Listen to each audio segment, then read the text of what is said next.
বন্ধুসকল, আপোনালোকে জানেনে এনেকুৱা এটা জীৱ আছে যাৰ 9টা ব্ৰেইন আছে আৰু জানেনে ইংৰাজীত এনেকুৱা এটা শব্দ আছে য'ত 1,89,819টা ৱৰ্ড আছে। লগতে আমাৰ সৌৰজগতত এনেকুৱা দুটা গ্ৰহ আছে য'ত হীৰাৰ বৰষুণ হয়। হয়, আপুনি ঠিকেই শুনিছে। যিটো পৃথিৱীত সকলোতকৈ মূল্যৱান বুলি কোৱা হয় সেইটো বৰষুণ হিচাপে দিয়ে দুটা গ্ৰহত। আজি এইটো ভিডিঅ'ত আমি এনেকুৱা 10টা ফেক্টৰ বিষয়ে আলোচনা কৰিম আৰু শেষত আপোনাৰ বাবে এটা বোনাছ ফেক্টটো আছে। গতিকে ভিডিঅ'টো স্কিপ নকৰি শেষলৈকে চাই থাকক। যদি আপুনি চেনেলটোত নতুন তেনে অতি সোনকালে চেনেলটো ছাবস্ক্ৰাইব কৰি বেল আইকনটো টিপি থওক, কাৰণ এনেধৰণৰ ইণ্টাৰেষ্টিং ভিডিঅ' ইয়াত আহি থাকে। ফেক্ট নম্বৰ 10, ইংলিছৰ এই ৱৰ্ডটো ইংলিছৰ প্ৰায় সকলো ৱৰ্ডতে ব্যৱহাৰ হয়। কিন্তু আপুনি জানেনে যদি আমি ইংলিছত 1, 2, 3 এইদৰে লিখি যাওঁ তেনেহ'লে 1000 নোহোৱালৈকে তাৰ কোনো এটা সংখ্যাত এইটো ব্যৱহাৰ নহয়। মানে 999 অৰ্থাৎ 999লৈকে ক'তো এইটো ব্যৱহাৰ নহয়। আচৰিত নহয়নে? ফেক্ট নম্বৰ 9, আপুনিতো জানেই মানুহৰ শৰীৰত 206ডাল হাড় থাকে, কিন্তু যেতিয়া মানুহজন জন্ম হয় তেতিয়া 300ডাল হাড় থাকে আৰু বয়সৰ লগে লগে 206ডাল হাড় হয়গৈ। ফেক্ট নম্বৰ 8, আপুনি ক'ৰবাত নহয় ক'ৰবাত অক্টোপাছ দেখিছে। 8টা ঠেঙৰ এই প্ৰাণীটো দেখিলে কিবা আচৰিত যেন নালাগেনে বাৰু? কিন্তু আপুনি জানেনে অক্টোপাছৰ 3টা হাৰ্ট আৰু 9টা ব্ৰেইন থাকে, আৰু যদি ইয়াৰ এটা ঠেং কাট খায়ো যায় তেনে সেইটো আকৌ গজিও আহিব পাৰে। লগতে অক্টোপাছৰ তেজৰ ৰং ৰঙা নহয়, নীলা হয়। আচৰিত জীৱ, আচৰিত কাৰবাৰ। ফেক্ট নম্বৰ 7, ইংলিছৰ এটা পপুলাৰ বাক্য আছে, the quick brown Fox jump over the lazy dog. এই বাক্যটো আপুনি ক'ৰবাত নহয় ক'ৰবাততো শুনিছে। কিন্তু জানেনে ইংলিছৰ এই ৱৰ্ডটোত এৰ পৰা জেডলৈ প্ৰতিটো ৱৰ্ডেই ব্যৱহাৰ হয়। যদি আপুনি কেনেবাকৈ কীবৰ্ডৰ প্ৰেক্টিছ কৰিছে নহ'লে কৰিব বিচাৰি আছে তেনেহ'লে এই বাক্যটোক প্ৰেক্টিছ কৰক। আপুনি খুব কম সময়ৰ ভিতৰত কীবৰ্ডৰ প্ৰেক্টিছ কমপ্লিট কৰিব পাৰিব। ফেক্ট নম্বৰ 6, আমি দেখোঁ যে আমি খোৱা বস্তুবোৰ যদি এদিন বা দুদিনলৈ থৈ দিওঁ তেনে সেইবোৰ বস্তু বেয়া হৈ যায়। কিন্তু আপুনি জানেনে মৌ মানুহে খোৱা এনেকুৱা এটা বস্তু যিটো কেতিয়াও বেয়া নহয়।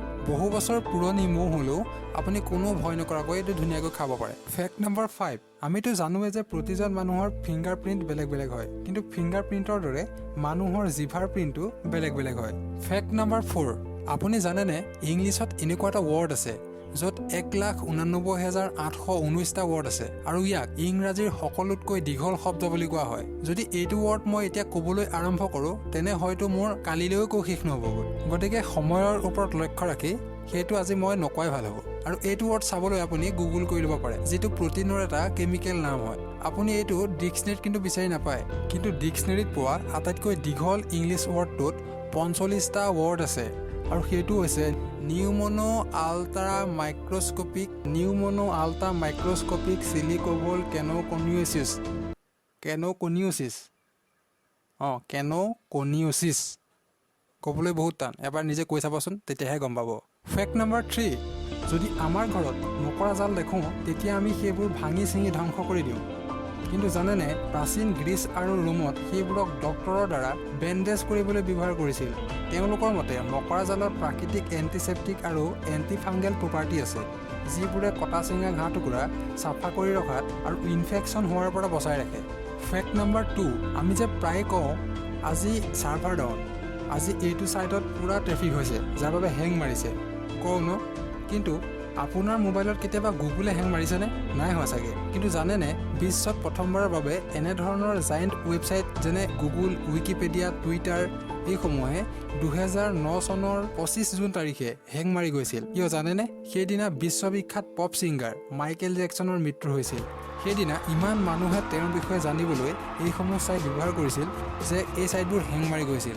ফেক্ট নম্বৰ 1, আমি কেতিয়াবা নহয় কেতিয়াবা পইচাৰ গছৰ কথা শুনিবলৈ পাইছোঁ, লাগিলে মাক বাপেকে পুতেকক গালি দিয়াৰ সময়তে হওক বা বেলেগৰ মুখতেই হওক। কিন্তু সঁচাকৈ কেনেকুৱা হ'লহেঁতেন বাৰু তেনেকুৱা গছ এজোপা হোৱা হ'লে? কিন্তু সৰুৰে পৰা শুনিহে আহিছোঁ, আজিলৈকে দেখা পোৱা নাই।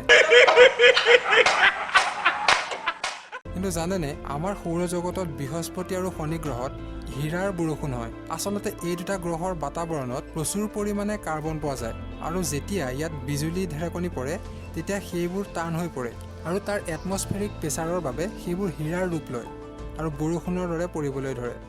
হীৰাৰ বৰষুণ, আচৰিত কথা। ঠিক আছে, প্ৰথমে কোৱাৰ দৰে এতিয়া আহি গ'ল বোনাছ ফেক্ট। আপুনি কেতিয়াও সোঁ ভৰিৰে ঘড়ীৰ কাঁটাৰ দিশত গোল বনাই বনাই সোঁ হাতেৰে 6টো লিখিব নোৱাৰে। বুজা নাই নেকি? এনেধৰণে চাওক।